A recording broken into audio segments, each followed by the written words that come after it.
Imagine being a member of the Black Death sect, chilling in the rain, when suddenly the vibe turns into a straight-up horror movie. The lightning isn't just for show, guys. It is a warning that a total menace is standing right at your front door.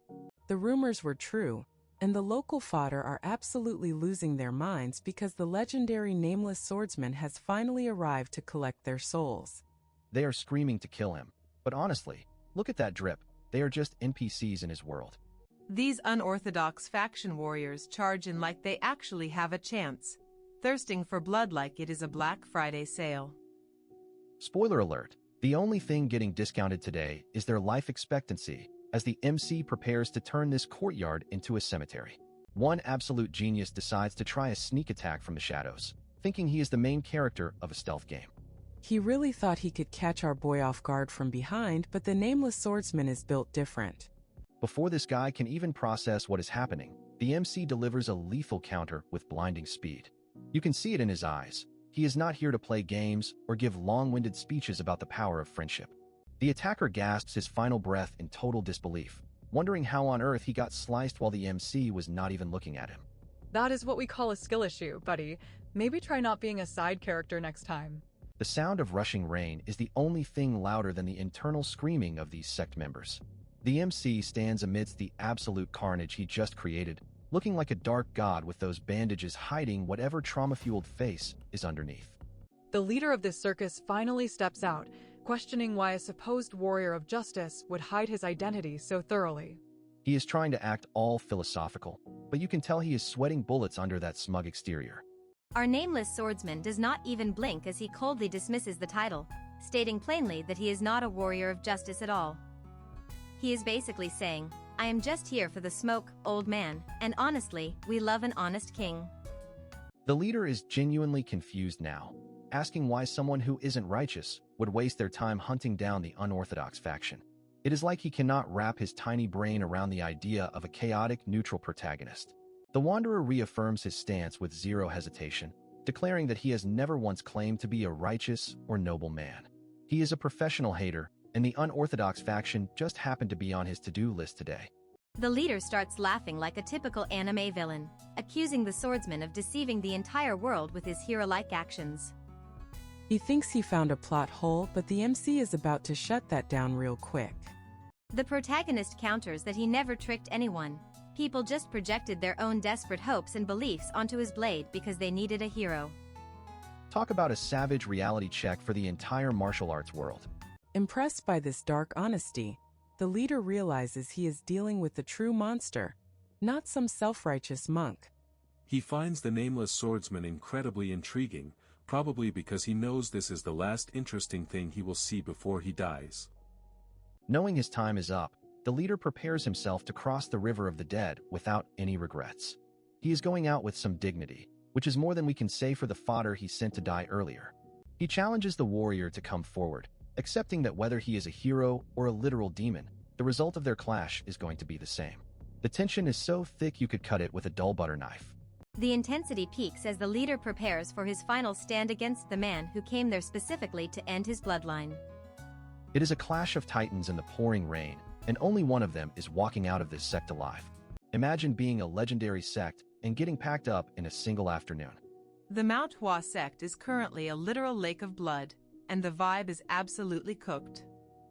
Petals are falling over a mountain of corpses, and the legendary reputation of these guys just went up in smoke. The reinforcement squads from Shaolin and Wudong show up late to the party as usual. They are looking at the carnage with their jaws on the floor, wondering what kind of demon could drench an entire mountain in this much red. A lone survivor is shaking like a leaf, gasping out the impossible truth. He tells the masters that the entire sect was deleted by just one man. Talk about a massive power gap. These high-tier warriors are looking around like they are next on the menu. Out steps our mysterious killer from the shadows, looking way too calm for someone who just committed a mass deletion. He moves with an eerie grace that sends chills down the spines of every sect leader present. The reinforcements try to act tough, demanding to know who this monster is. Shaolin, Wudong, Nemgung, they are all lined up, but they are clearly terrified of the man standing in front of them with a blood-soaked blade. Our main man is totally nonchalant about the crowd he has gathered. He explains that he only sought out Manhwa because everyone said they were the strongest, but his facial expression says he is bored out of his mind.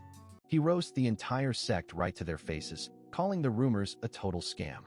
It turns out Manhwa was a crushing disappointment, and he is looking at the new arrivals like they are just a fresh batch of low-level mobs to farm.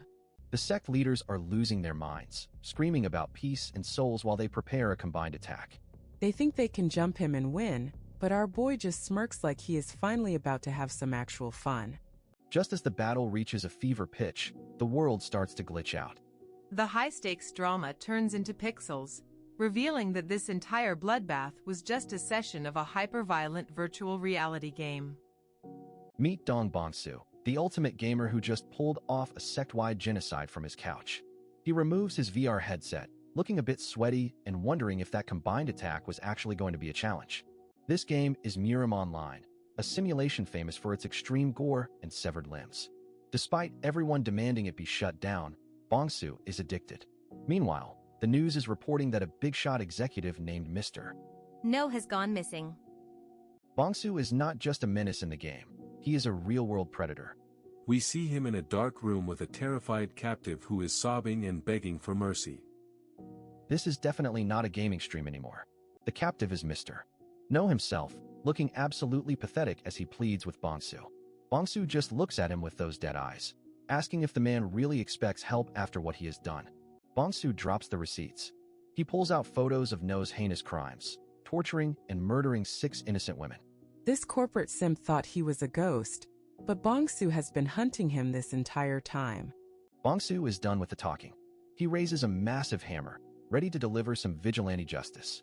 The begging is getting old, and our boy is ready to finish the job he started in the real world.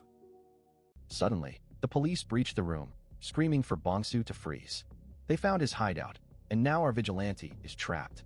Mr. No tries to act like a victim, calling Bongsu a bastard while he cowers in the corner. The situation turns into a chaotic mess. Bongsu realizes that the law will never understand his mission. To the cops, he is just a psychopathic murderer, not the hunter of monsters he claims to be.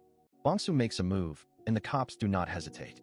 They open fire, turning our protagonist into a target. As the bullets fly, Bongsu realizes that talking to a cop is a total waste of time in his line of work.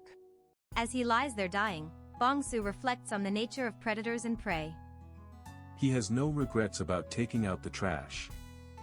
He just wishes he could be in a world where he can hunt beasts to his heart's content. His final wish is simple: send me to a place like the Murim, a world where the strong rule and he can kill all the monsters he wants without the police ruining the fun. Death is finally knocking, but it is not the end. The scene fades to white as Bongsu takes his final breath in the real world. He is ready for a new game, one where he does not have to worry about the law protecting the carnivores he hates. Bongsu awakens with a gasp, but something is wrong. He is alive, but his body feels like it was put through a paper shredder.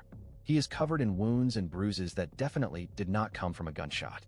He is currently being dragged through the dirt by a local thug who is treating him like a piece of trash. Bongsu is still processing the fact that he is breathing, while this random bully is barking threats in his face. The thug is a total lowlife, bragging about how he is going to make Bongsu pay. Bongsu just stares at his new, scrawny hands, realizing that he has actually been reborn into a completely different body. The bully tries to get a reaction out of him, but Bongsu is already analyzing his new environment. He knows this place. The architecture, the clothes, the atmosphere, it is all exactly like the game he loved. The transition is almost complete. Bongsu is battered and weak now, but his mind is still that of an elite hunter. He is looking at this thug like he is just the tutorial boss for his new life. A massive system notification suddenly blares in his vision. The ding echoes through his mind, welcoming him back to the world he spent so much time in. It is officially game on for our psycho vigilante. Player Dong Bongsu has officially logged in. The interface confirms his identity and welcomes him to Murim Online, the world where only the strongest reside. Bongsu is smiling like a maniac through the blood and dirt. The thug is still talking trash, but Bongsu is already feeling the power surging back. He is ready to turn this whole world into his personal hunting ground, and it starts with the idiot currently holding his collar. The aura around Bongsu shifts from a victim to a predator in an instant. The thug has no idea that the man he is bullying is the same monster who wiped out the Manhwa sect in a virtual life. Bongsu looks at the moon and sighs with relief. He is finally in a place where his bloodlust is a virtue, not a crime. The hunt is officially back on, and nobody is safe from the apex hunter. He looks over his new scarred body and realizes this person must have had a miserable life. Well, that is about to change, because a demon just took over the driver's seat, and he is looking for trouble. Bongsu's standing tall, despite the pain. He has everything he ever wanted: a world of chaos, beasts to kill, and a system to track his kills. Welcome to the Murim, kid. Things are about to get very bloody. The screen finalizes the welcome message. Dong Bongsu is ready to show this world what a real carnivore looks like. If you thought the game was violent, just wait until you see what he does when it is for real. Welcome to the bottom of the food chain, where our main character is currently busy shoveling literal horse trash. Enter Mr. Machiel, an overseer whose face looks like it was sat on by the very horses he manages. He decides that the local orphan, Sosum, is having too much fun and demands he drop everything to follow him. When the poor kid stutters out a logical excuse about not being finished, Machiel goes full psycho. He chokes out the boy, reminding him that the Danri clan only feeds him because they need a slave. Honestly, this guy is a walking red flag with a top knot, and he clearly skipped every class on human rights.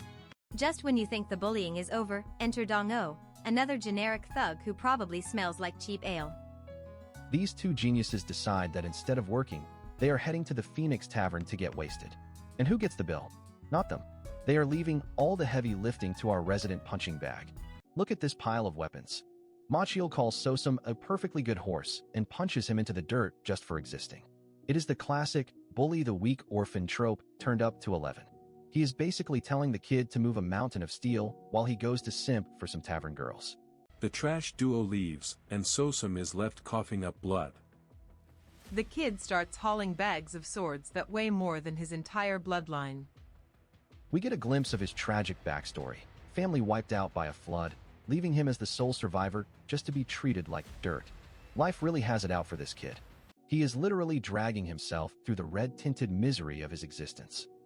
He looks so pale that even the local blacksmith thinks he is about to meet his ancestors. Sosum tries to say he is fine, but his body is clearly writing checks his soul cannot cash anymore. Darkness starts closing in, and it is getting cold. A mysterious voice asks if he really wants to keep living this pathetic, insect-like life. Then, a massive, glowing-eyed shadow looms over him.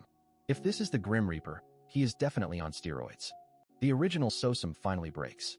He wonders where it all went wrong. Was it the flood? Was it knocking on the Danri clan gates? Spoilers, it was everything. He collapses, begging for a savior, while we see flashes of him being beaten to a pulp. This is not a tragedy. It is a massacre.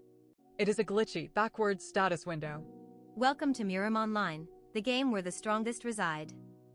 Bongsu is looking at stats for strength, agility, and intelligence like he is about to build a character. Meanwhile, Machiel is walking around with a bowl of mystery mush, still complaining about his life. Machiel is tilted because he has to clean up after Bongsu's previous run-in with a guy named Peng Borang. Apparently, the new Sosum caused some trouble, and Machiel is tired of wiping the ass of what he calls a pathetic little worm. This guy's internal monologue is just one big salt mine. For a second, Machiel actually considers murdering the kid to save himself the trouble. But he is a coward at heart. He knows if he gets caught, his neck is on the chopping block. So he just kicks the bowl of food at Bongsu and calls him a fucking idiot for surviving. Charming, right? Fast forward 2 weeks. Bongsu has been playing it cool, gathering intel. He realizes this place uses Chinese characters, but it is definitely not China. It is a world where martial arts are not just for movies. They are the literal laws of physics. We are talking fantastical techniques, people flying around and moving faster than a camera shutter. Bongsu watches these warriors train and realizes that in this world, martial arts are alive and breathing. It is basically the real-life version of the game he used to play. The status window is fully functional, and here is the kicker. Only he can see it. He is basically walking around with a cheat code in a world where everyone else is playing on hardcore mode. He is still trying to figure out if he is a human or just a player in a very realistic simulation. Dong-O returns, looking for another round of bullying. He mocks little brother Sosum for living the good life while he got a chewing out. He has no idea that the person sitting in front of him is no longer a victim, but a ticking time bomb. Bongsu just stares at him while drinking water, completely ignoring the thug's threats. When Dong-o tries to get physical, Bongsu snaps. In a flash of blue and red light, he strikes. The speed is insane. Dong-o did not even see it coming. It is a bloodbath. Bongsu is not just defending himself, he is hunting. He cold-bloodedly informs the dying man that the kid he knew died a long time ago. The look in Bongsu's eyes is pure, unadulterated savage. He is literally choking the life out of his bully. Dong-o is gurgling on his own blood, realizing too late that he picked a fight with a monster. Bongsu stabs him repeatedly with a broken bowl shard, proving that he has zero chill. The weak are prey, and the strong are revered. That is the only law he cares about now. The screen goes red as Bongsu finishes the job. He is covered in blood and laughing like a total psycho. This is the true nature he was hiding back in his old world.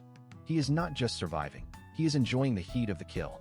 He stands in the rain of blood, questioning his humanity one last time before deciding it does not matter. This world is a jungle, and he is the apex predator. He has learned the great law from Machiel and this dead guy. If you are weak, you get eaten. He looks out at a world filled with fire and war, realizing he can finally hunt to his heart's content. No more hiding, no more pretending to be a good person. He is surrounded by monsters and carnivores, and honestly, he feels right at home. A massive blue wolf spirit howls into the sky, symbolizing his awakening. As soon as this body recovers, the real hunt begins. He is reaching for the moon, ready to tear this new Murim apart. The dark city under a full moon, where his legend begins. If you were looking for a hero, keep looking. We just watched a monster get born, and it is going to be glorious. Imagine waking up in a Murim world, only to realize your new life is basically a high-stakes horror movie. Our boy Bongsu is done playing the victim and starts evaluating his new reality, realizing some targets aren't even worth a formal hunt. He decides it is time to check his cheat codes and activates the inventory.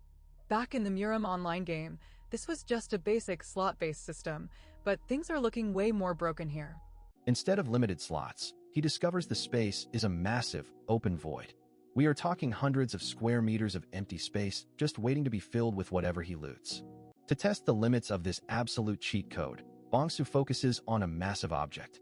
He is trying to see if the system can handle the heavy lifting without breaking a sweat. In the blink of an eye, the huge thing just glitches out and vanishes into his inventory. No lag, no weight, just pure, unadulterated storage magic that would make any hoarder jealous. But then the intrusive thoughts kick in. He starts wondering if living creatures can be stored in the void, and if they would actually survive the trip. That creepy grin tells us he is definitely going to experiment soon. His deep thoughts are interrupted by a local sect member named Machiel.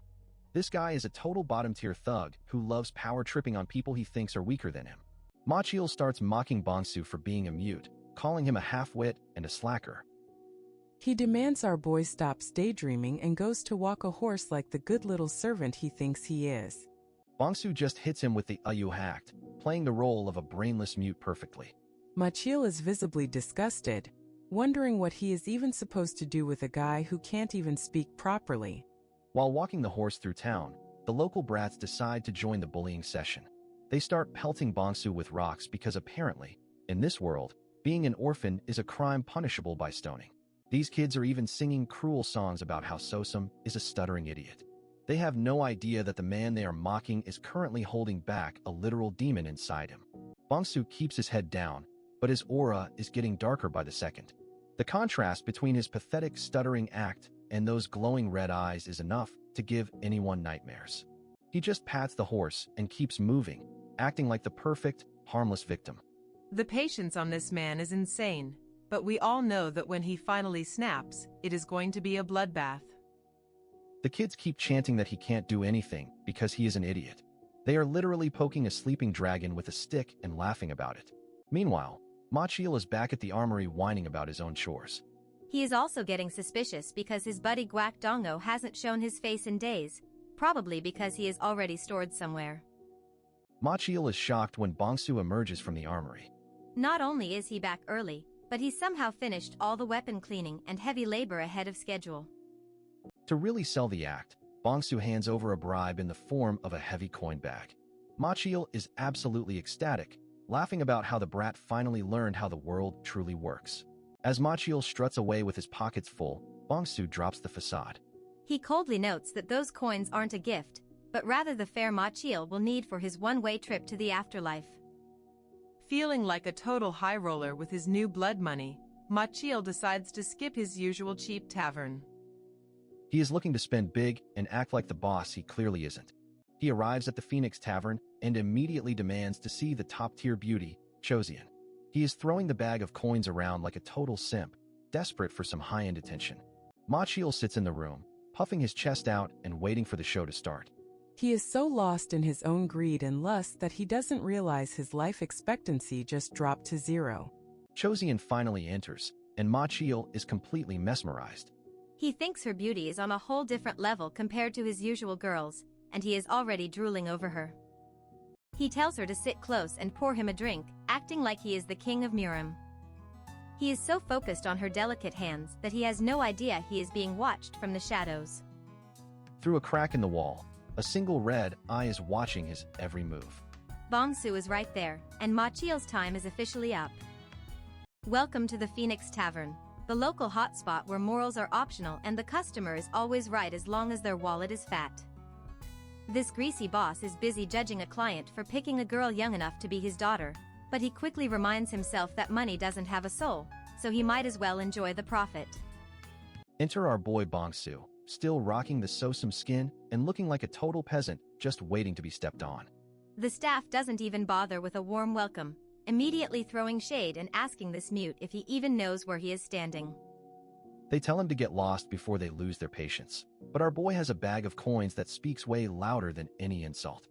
Suddenly, the trash talk evaporates as the boss realizes this lowly orphan is actually a paying customer with a specific request. Bong-soo demands a meeting with a girl named Eng, and since money talks, the staff is more than happy to play nice. They point him to a specific room on the second floor, completely unaware that they just let a wolf into their little playhouse. While the boss is busy counting his blood money, Bong-soo makes his way upstairs with a cold focus that should have been a red flag for everyone. He slides into Ma-chil's room and initiates a sudden, brutal assault before the thug can even process what is happening. Ma-chil is caught completely off guard, gasping for air as Bong-soo pins him down with terrifying strength. This isn't a fight. It is a clinical execution, and the thug is left wondering what kind of monster just walked through his door. The struggle is pathetic as Ma-chil tries to understand who this bastard is, but Bong-soo doesn't give him a single second to breathe. He is operating with a level of cold efficiency that makes it clear he has done this 1,000 times in his head. Bong-soo continues the beatdown, making sure Ma-chil feels every bit of the shock and pain before the light leaves his eyes. There is no mercy here, just a predator finally getting a taste of the hunt in this new, twisted world. Our protagonist looks down at his handiwork with a chilling smile, his red eyes glowing with a psycho energy that would make a demon sweat. He isn't just killing for revenge, he is doing it because it is the most logical path to power. With Ma-chil dealt with, Bong-soo turns his attention to the woman present in the room, looking at her like she is just an object in his path. He is calculating his next move with zero emotion, treating the entire situation like a high-stakes game. He observes the girl and determines she is a mere herbivore, someone who lacks both the strength and the will to protect herself from the predators of this world. She is just a witness he needs to handle before things get messy. Bong-soo decides to streamline his mission instead of leaving a trail, looking at the girl as if she is just another item to be managed. He is not here to be a hero, he is here to survive and thrive by any means necessary. He stands over her, confirming that she is completely defenseless, which makes her the perfect test subject for his more unique abilities. It is time to see if all that practice with his system skills was actually worth the effort. He pops his inventory skill, and in a flash of blue light, the woman is literally stored away like a spare piece of gear. Bong-soo is low-key proud of himself, noting that his prior practice with this inventory cheat code is already paying massive dividends. He pulls up his status window to check the damage, noting that while his martial arts are still a total mystery, his level is sitting at the very bottom. But then, the system drops the real bombshell. He has successfully earned experience points. This confirms his darkest theory. Killing people in this world is the literal key to advancement. The more he hunts, the more points he gets, and the stronger he becomes until no one can stand in his way. Bongsu becomes obsessed with the idea of becoming infinitely strong through the simple act of hunting human prey. He realizes that if he levels up enough, his future missions will be a total cakewalk, and that thought gives him a twisted sense of joy. He looks down at the mess he made and feels a genuine sense of appreciation for this wonderful new world he has been dropped into. His only real regret? He doesn't have a camera to record this glorious murder hobo journey for the fans. Meanwhile, the girl Eng finally arrives at the room, offering a polite apology for her delay. The staff outside is starting to get suspicious, wondering why Machiel's room has gone completely silent after all that supposed action. One worker is getting seriously irritated, assuming Machiel and the girl are just being rude and ignoring his calls. He is pacing outside, losing his mind over the lack of response and the eerie quiet coming from behind the door. Losing his cool, the worker finally bursts into the room to demand an explanation, but the words die in his throat. He is met with a scene of absolute horror that is way beyond his pay grade, and his eyes practically pop out of his head. The discovery of Machiel's bloody remains sends a shockwave through the entire tavern, ending the night's peace with a chilling revelation. Our boy Bongsu has officially left his mark, and this is just the beginning of his bloody rise to the top. Welcome to Manhwa, a place where money flows like water and the local ruffians are always looking for a quick payday. It is a land of rich plains and even richer targets, making it the perfect breeding ground for drama and chaos. Naturally, where there are bandits, there are clans trying to play hero. While the Namgung clan thinks they are the absolute units of the region, there is another player in town that actually gets things done.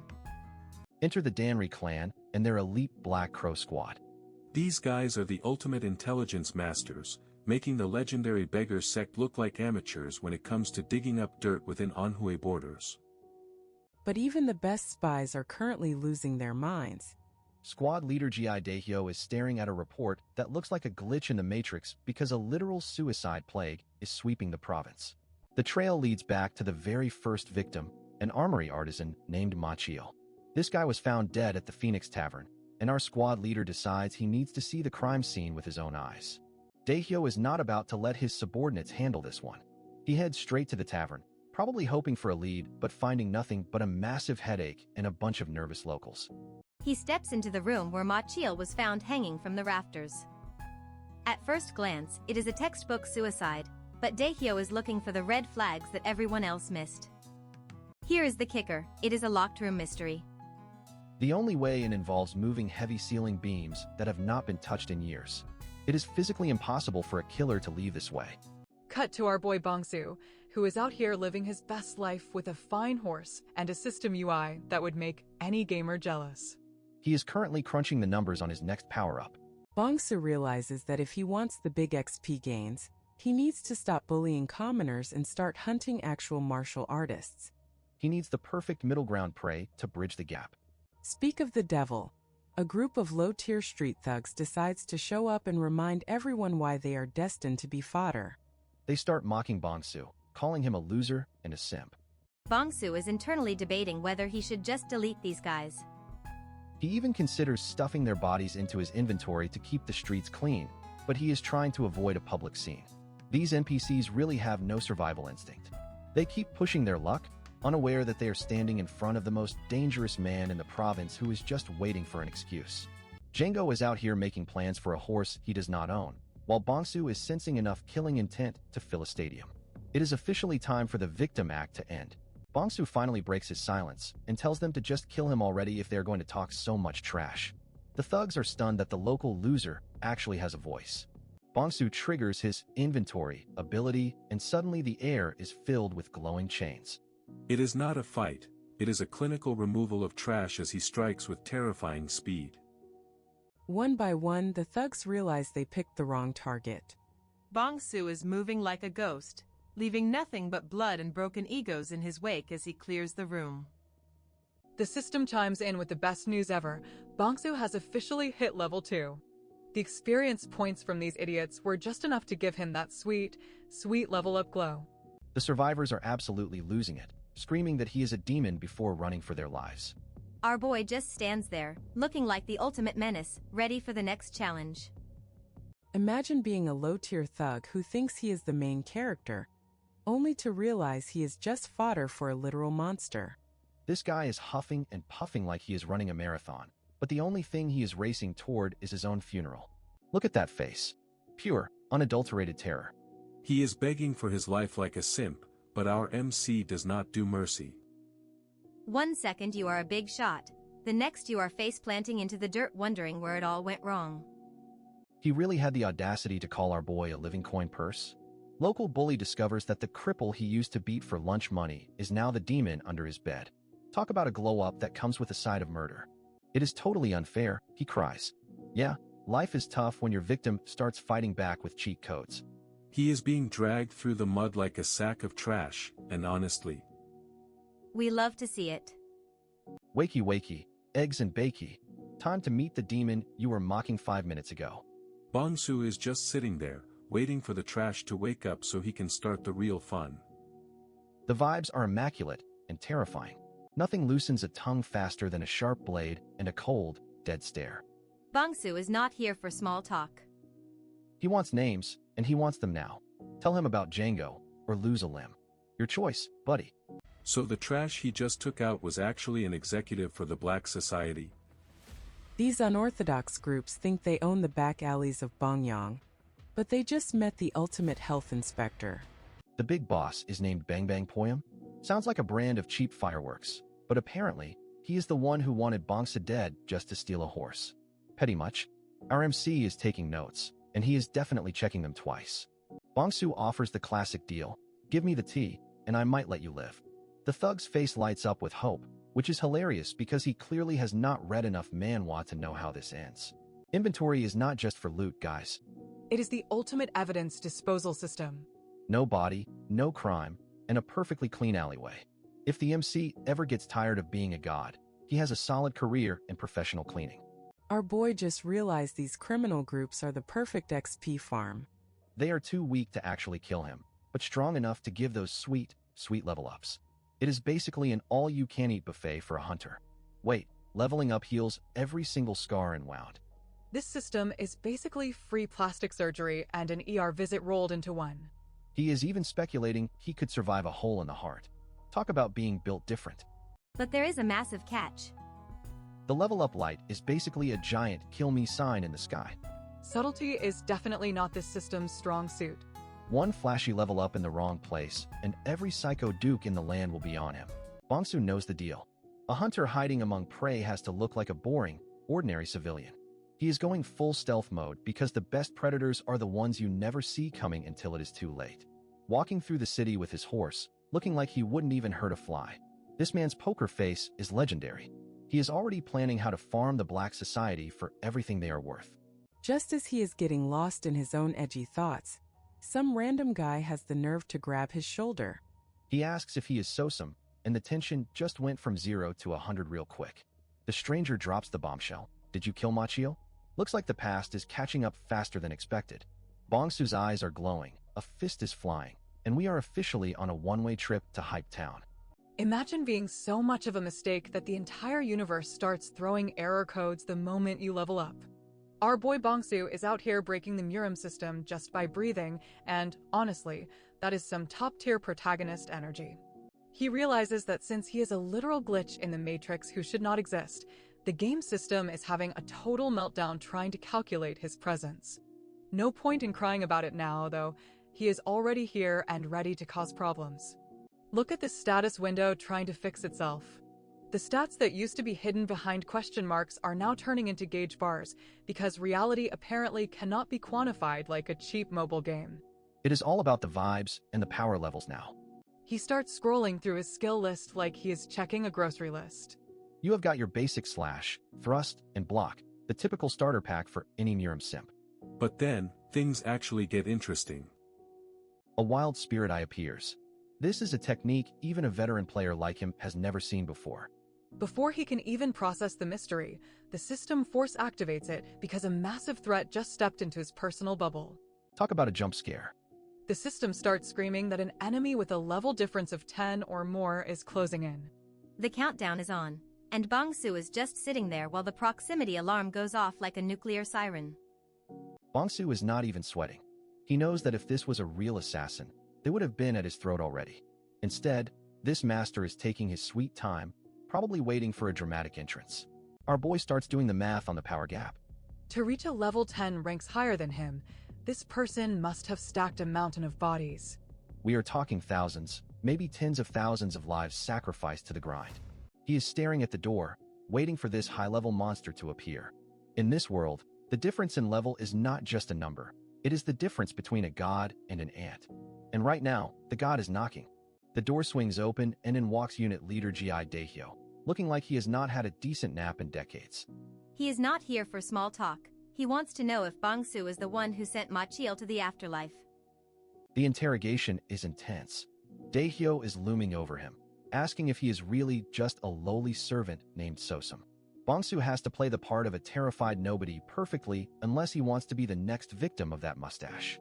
To make sure the kid is not a hidden master, Daehyo decides to do a manual scan. He grabs Bong-soo and pumps him full of true chi, searching for any trace of hidden martial arts like he is looking for a lost remote in a sofa. The energy surge is insane, but the results are a big fat zero. Daehyo finds absolutely nothing inside the boy. No internal energy, no secret cultivation, just a whole lot of nothing. Bong-soo is officially a normie in his eyes. After the chi search comes up empty, Daehyo loses interest faster than a kid with a broken toy. He dismisses Bong-soo as a total waste of time, satisfied that this scrawny kid could not have possibly murdered a martial artist. The investigator walks away, still stressing out about the suicide epidemic that has been cleaning out the local population. He is so focused on his own worries that he completely misses the predatory look in the boy's eyes. Bong-soo watches them leave, his true nature hidden behind a mask of weakness. Little do they know, the person they just cleared is the biggest threat in the entire province. The glitch is about to become a nightmare. Daehyo confirms to his subordinate that the boy's body was completely empty. He is convinced it was all a waste of effort. Meanwhile, Bong-soo is probably laughing internally at how easy it was to fool the local law enforcement. The streets are buzzing with gossip. In every tavern and alleyway, people are whispering about a new legend. The suicide stopped, but the bodies are still piling up. Only this time, it is the bad guys who are getting deleted. These drunkards in the tavern cannot stop talking about the nameless hero. Apparently, this mystery man is out here systematically slaughtering every shitty, unorthodox faction he can find, and the locals are absolutely loving the carnage. The fans are going wild. They are calling him Lord Nameless Hero now. He is basically a one-man extermination squad, turning these arrogant martial artists into historical footnotes one by one. The White Tiger Unit? Gone. The Red Wolf Gate? Exterminated. The legendary factions that used to bully the weak are being crushed like insects. Everyone is wondering who is next on the menu for our mystery slayer. The smart money is on the Black Society. If they hear that the Nameless Hero is coming for them, they are probably going to need a lot more than just luck. The hype is real, and the hunt is just getting started. Out in the pouring rain, we see a lone figure in a straw hat looking like the ultimate edgelord. Bong-soo is no longer just a glitch. He is the apex predator of this world, and he is coming for everyone's head. Imagine being such a professional slacker that you take a nap while a literal Grim Reaper is turning your co-workers into human origami. This guard is out here catching ZS while the rest of the Black Society is having a collective panic attack because they realize they are the last ones left on the hit list. The vibes are absolutely rancid. Word on the street is that some nameless righteous swordsman has already deleted 3 entire units, and these losers are the only ones left standing. The sleepy guard finally wakes up, but only because an unseen blade decides to give him a permanent retirement package. Enter Bong-soo, the man, the myth, the absolute menace. He finally shows up at the stronghold, and he is not here to negotiate. 1 second you are breathing, and the next, your head is doing a solo flight down the stairs. It is not a fight, it is a total cleaning service. The remaining thugs are losing their minds. They are watching their friends get disassembled in 4K under the ring. Bong-soo is just walking through the front door like he owns the place, and honestly, with that much blood on the floor, who is going to tell him no? These criminals are trying to act tough, calling our boy a nameless rat. Bold words for guys who are basically just walking experience points. They try to swarm him, thinking that numbers can stop a protagonist. Local tip, it never works, but thanks for playing. The leader is screaming for every available man to jump in. It is a sea of fodder against one very angry swordsman. The tension is so thick you could cut it with a knife, which is exactly what Bongsu is about to do to everyone in a 10-mile radius. Bongsu decides he is tired of the small talk and activates the 1,000-army sweep. This is not your average swing. This is a delete all button for human beings. The visual effects alone are enough to make these simps regret every life choice they ever made. Red and black slashes are flying everywhere. It is like a blender, but for people. Bongsu is thinning the herd with zero effort, moving so fast that these guys are dying before they even hear the sound of the blade. Talk about a bad day at the office. The battlefield is a literal crimson lake at this point. These guys really thought they stood a chance? Bongsu is a one-man natural disaster, and the Black Society is currently in the eye of the storm. No amount of backup is saving them from this massacre. One high-ranking member thinks he is the main character and manages to sneak behind Bongsu. He actually lands a deep knife strike right in our boy's back. He starts gloating like he just won the lottery, calling Bongsu a mortal human who can be killed. Oh, sweet summer child, you have no idea. The attacker is laughing, thinking he is a giant slayer. But then he looks at Bongsu's face. Instead of screaming in pain, this absolute psycho is smiling. If a guy smiles while you have a knife in his back, that is your cue to leave the country immediately. Bongsu flashes that creepy red-eyed grin and suddenly an inventory screen pops up. This man is playing a completely different game than these thugs. The terror on the attacker's face is priceless as he realizes he didn't wound a human, he just annoyed a monster. The gloating is officially over. Bongsu doesn't even care about the blade in his spine. He is back on the move, and the remaining criminals are starting to question their entire existence. The screams of their buddies are dying down, which is somehow even scarier than the noise. Now we get to the audacity. These traffickers and murderers are actually complaining that this is unfair. They are like, we only did a little bit of human trafficking and murder. Why are we being treated like fodder? The hypocrisy is staggering. Someone call a wambulance. Realizing they are cooked, the survivors scramble through a secret path leading to Paradise Manor. That is a very ironic name for a place that is about to become a graveyard.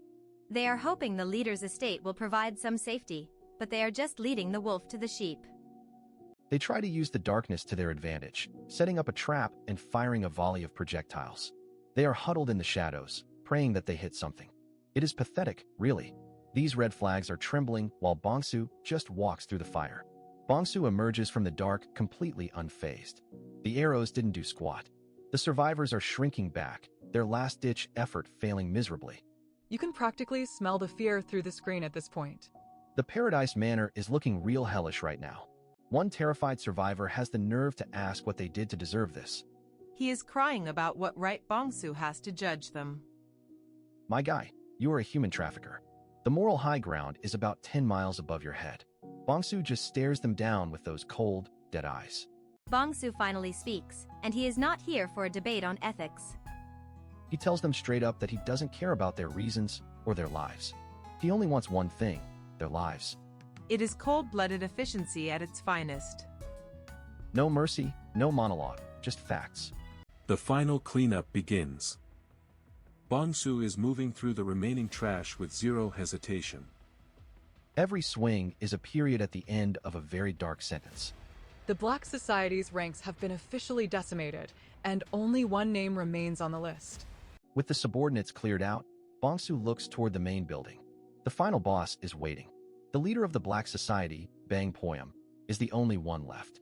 The rain is still pouring, the bodies are piled high, and the real hunt is just getting started.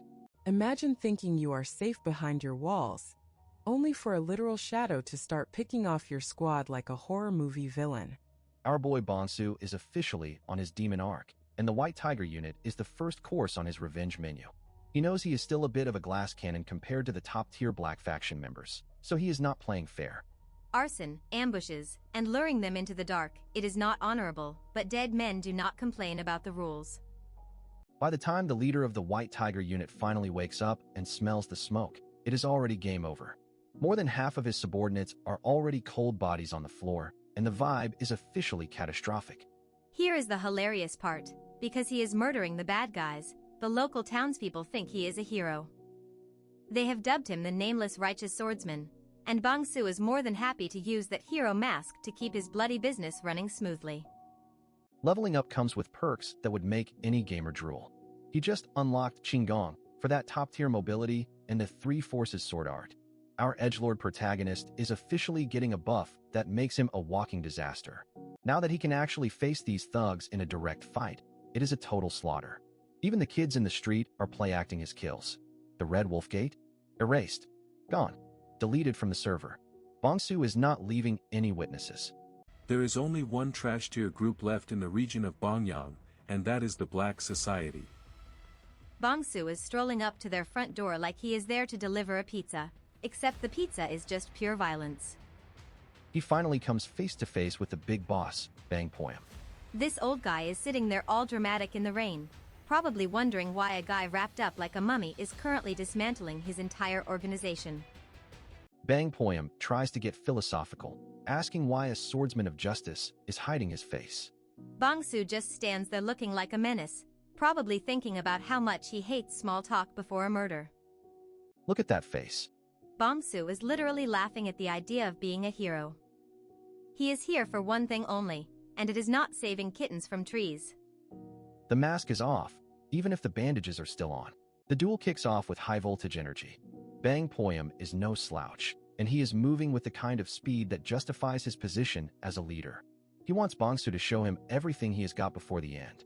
It is a clash of titans in the pouring rain. The visuals are peak, edgy swordsman energy as they trade blows that could level the entire courtyard. But the old man is sharp. He is already starting to read Bong-soo's rhythm. Bang Poem notices something the audience already knew. Bong-soo's body is a wreck. He is not in perfect condition, and his reach is just a tiny bit off. The old fox starts persistently targeting Bong-soo's existing injuries like a total pro. Bong-soo is taking heavy hits now. Blood is flying everywhere, and for the first time in a while, our protagonist looks like he might actually be in over his head. This is what happens when you try to speedrun a boss fight with half health. The old man spots an opening and lunges for the kill. He thinks he has Bong-soo pinned, but he is forgetting one thing. Bong-soo is the king of calculated risks, which is just a fancy way of saying he is a suicidal combatant. Just when it looks like a stalemate, Bang Poem pulls out the ultimate red flag weapon, a hidden whip sword. This thing is unpredictable, nasty, and catches Bong-soo completely off guard, shredding through his defenses in a heartbeat. Bong-soo is leaking more blood than a broken faucet. Bang Poem mocks him, saying that using your own flesh as bait is not the way of a true martial artist. He calls him an assassin, a hunter, or just a straight-up monster. The whip sword is wrapping around the battlefield like a metallic snake. Bong-soo is struggling to find a way in, and the old man is laughing.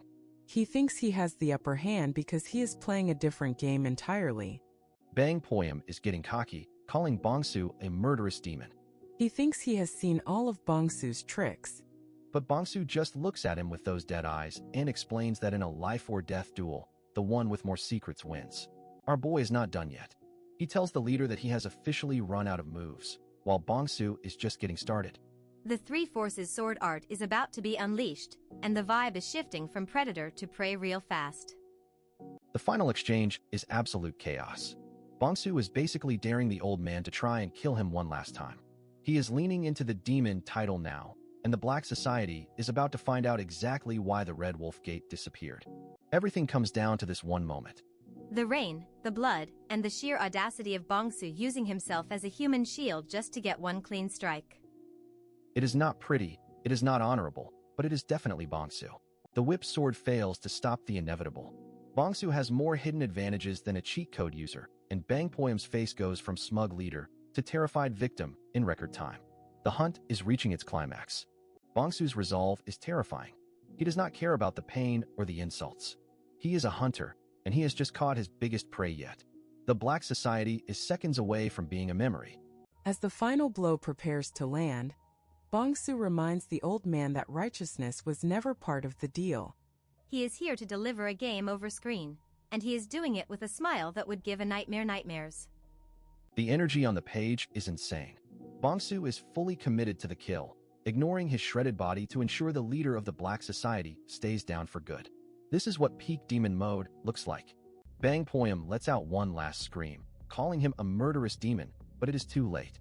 Bongsu has cleared the map. The region is safe now, but at the cost of letting a literal monster become its greatest legend. Bang Poyam is officially losing his mind, screaming for the nameless demon to die while swinging that overgrown metal noodle he calls a sword. This whip sword is moving with the fluidity of a literal snake. But our boy isn't just dodging. He's closing the distance while Poyam tries to block his vision with dust like a petty high schooler. Poyam thinks he finally caught him, looking all smug with that goblin face. But he's about to find out that being a mid-tier villain is a guaranteed death sentence. Surprise. That wasn't even the real one. It was a decoy, and while Poyam is busy being confused, the actual threat is coming for his life from the blind spot. Bongsu isn't playing games anymore. He pulls out the Three Forces Sword Art second form, and the core striking slash is about to reset this man's entire existence. Blood sprays everywhere as the blade connects. Poyam actually has the audacity to be shocked that Bongsu didn't just lay down and die from his previous attack. This old man really blocked a sword with his bare hand just to save his heart in a split second. Talk about being desperate to stay in the plot. Poyam is officially triggered, launching a chaotic barrage like a toddler having a tantrum, determined to shred our protagonist into confetti. Here comes the most savage move of the century. Bongsu literally opens his inventory and starts dropping fresh corpses to use as human shields. Imagine being used as a literal sandbag after you're already dead. Poyam is disgusted, calling him a lunatic for using bodies as tools.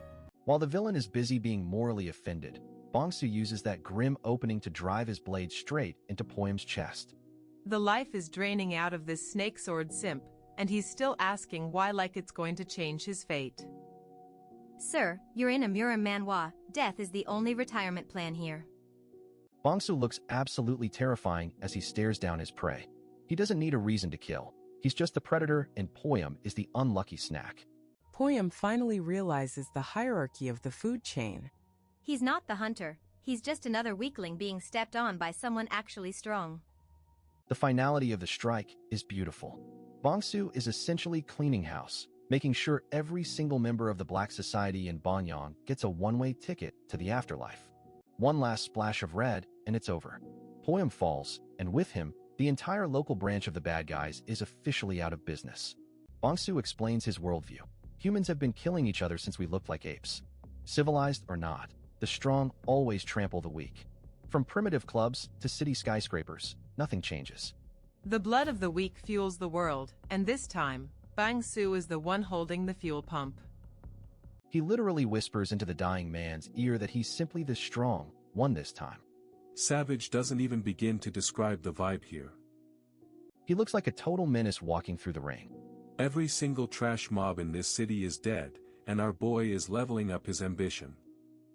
The real Murim is waiting, where the prey is harder to hunt and the strong are even more deranged. Bongsu's smile says everything you need to know about the chaos coming next. We shift to a massive mountain fortress that screams in-game boss territory. This is where the real power players are hiding in the shadows. A mysterious figure on a throne is asking about the Orthodox demonic war. 2 years left until the entire world burns. No pressure, right? The big boss orders the execution of the first stratagem. The game has officially changed, and Bongsu is about to walk straight into a global war zone.